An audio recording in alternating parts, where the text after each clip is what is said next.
미국 실버뉴스는 라이프트리 CBD 오일이 함께합니다.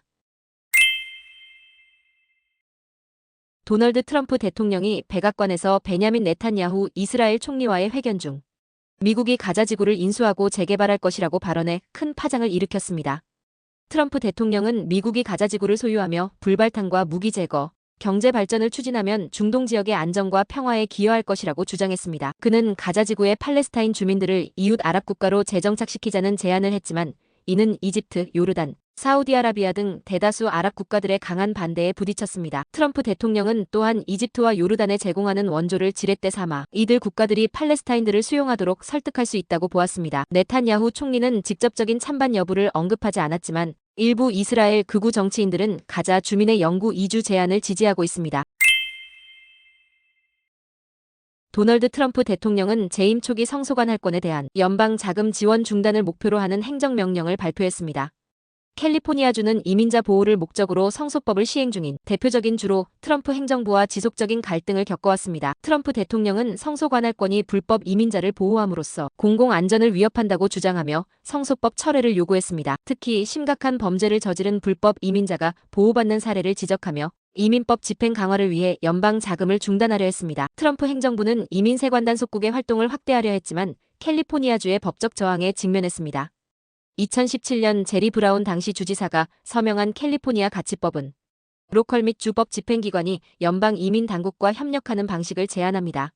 이 법은 연방정부가 주 경찰을 이민법 집행 도구로 사용하는 것을 방지하며 심각한 범죄자에 한해 정보 제공을 허용합니다. 덜 심각한 범죄로 체포된 이민자는 보호받을 수 있지만 연방 당국의 체포와 추방이 완전히 차단되지는 않습니다. 트럼프 행정부는 성소법이 공공안전을 위협한다고 비판하며 연방 기금 지원 중단을 경고했습니다. 그러나 연방 법원은 캘리포니아주의 손을 들어주며 트럼프 행정부의 시도를 저지했습니다. 한편 캘리포니아주는 산불 복구와 같은 필수 공공서비스에 대한 연방 자금 의존도가 높아 자금 지원 중단이 주민들에게 심각한 영향을 미칠 가능성이 있습니다. 2018년부터 2023년 사이 캘리포니아주 교도소에서 약 4,000명의 불법 이민자가 이민세관단 속국으로 이송되었으며 이민세관단 속국은 심각한 범죄 전과자를 우선적으로 체포했습니다.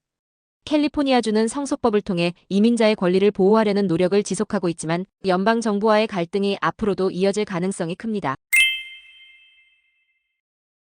LA 다운타운에서는 도널드 트럼프 대통령의 이민 정책에 반대하는 시위가 이틀 연속으로 이어졌습니다. Day Without Immigrant라는 이름으로 열린 시위에서 LAPD는 해산 명령을 내리고 최소 200명을 구금했습니다. 주요 언론 보도에 따르면 시위대는 경찰을 향해 돌과 병을 던지기도 했습니다. 시위대는 101번 프리웨이 인근 LA시청에서 모여 행진을 시작했고 그 후 크립토닷컴 아레나 근처에서 깃발을 흔들며 구호를 외쳤습니다. 시위는 대체로 평화롭게 진행되었으나 프리웨이 진입을 시도하자 경찰이 이를 막았습니다. 오후 4시 45분경 LAPD는 불법 집회를 선언했습니다. 한편 산타애나 다운타운에서도 100명 이상의 시위대가 모였고 노스 헐리우드에서도 또 다른 시위가 있었습니다.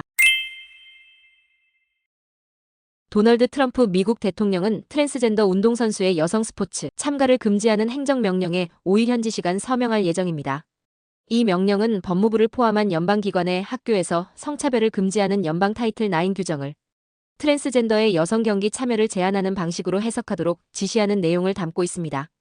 ABC 뉴스에 따르면 남성들의 여성 스포츠 금지라는 제목의 이 행정명령은 학교 및 체육, 협회를 포함한 모든 기관에 즉각적인 시행을 의무화할 것으로 전해졌습니다. 서명 행사에는 켄터키 대학 출신의 전 수영 선수 라일리 게인스를 비롯한 약 60명의 스포츠 선수가 참석할 예정이며 백악관은 NCAA와 같은 스포츠 단체들이 새로운 규정에 따라 정책을 변경할 것으로 기대하고 있습니다. 찰리 베이커 NCAA 회장은 작년 공청회에서 연방 차원의 명확한 지침이 필요한 상황이라고 언급한 바 있습니다. 트럼프 대통령은 지난달 성별을 남성과 여성으로만 정의하며 변경할 수 없다는 행정명령을 내렸고 이어 트랜스젠더 군인의 배제를 포함한 추가 행정명령에도 서명한 바 있습니다. 이번 조치는 트랜스젠더 권리와 스포츠 정책을 둘러싼 논란을 더욱 심화시킬 것으로 보입니다. 고집적 초음파로 뇌혈관장벽을 열었더니 알츠하이머병의 원인물질인 아밀로이드 베타 플라크가 감소하고 불안 등의 심리 증상이 호전된 것으로 나타났습니다. 장진우 교수와 예병석 교수, 장경원 교수가 참여한 공동연구진은 2022년 6월부터 2023년 7월까지 알츠하이머 환자 6명에게 2개월 간격으로 3차례 개방술을 시행했습니다. 4명의 환자에서 아밀로이드 베타 플라크가 평균 14.9센틸로이드 감소했습니다. 또한 신경정신적 증상 점수는 평균 6.3점에서 2.8점으로 하락했습니다. 장 교수는 난치성 신경계 질환의 고집적 초음파를 이용한 뇌열 관장벽 개방술의 가능성을 확인했다고 말했습니다. 알츠하이머병 환자는 급속한 고령화로 인해 증가할 것이며 조기 대응이 중요합니다. 한국 뉴스입니다. 어제 저녁 늦게까지 이어진 윤석열 대통령 탄핵 심판 변론에는 홍장원 전 국정원 1차장이 증인으로 출석했습니다. 홍 전 차장은 기존 입장을 유지하고 싹 다 잡아들이라는 지시를 받은 당시 상황을 구체적으로 설명했습니다. 그는 통화를 통해 받은 체포명단 메모가 공개되기도 했습니다. 가림막 없이 윤석열 대통령 앞에 나선 홍장원 전 국정원 1차장은 12.3 비상계엄 당일 밤에 대통령의 전화를 받았던 상황을 구체적으로 설명했습니다. 홍 전 차장은 대통령이 이번 기회에 싹 다 잡아들여라고 지시했다고 진술했습니다. 홍 전 차장은 당시 방첩사의 수장이었던 여인영 사령관에게 전화를 걸어 체포명단을 전달받았다고 하였습니다. 그는 국정원장 관사 입구 공터에서 급하게 메모를 했다고 밝혔습니다. 재판정에서는 그가 받아 적은 내용이 공개되었습니다.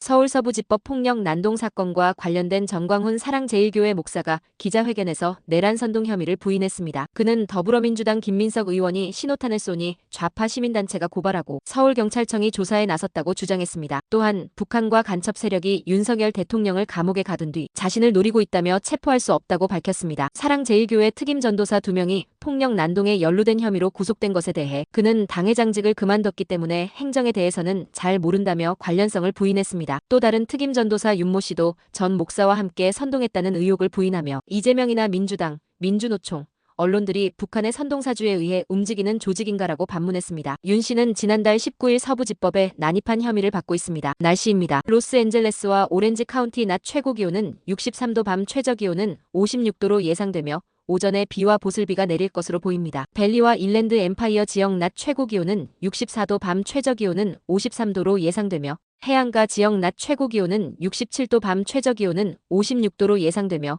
흐린 날씨가 예상됩니다. 산간 지역 낮 최고기온은 58도, 밤 최저기온은 38도로 예상되며 사막 지역 낮 최고기온은 78도, 밤 최저기온은 54도로 예상되며 대체로 맑은 날씨가 예상됩니다. 오늘의 뉴스 읽어드렸습니다.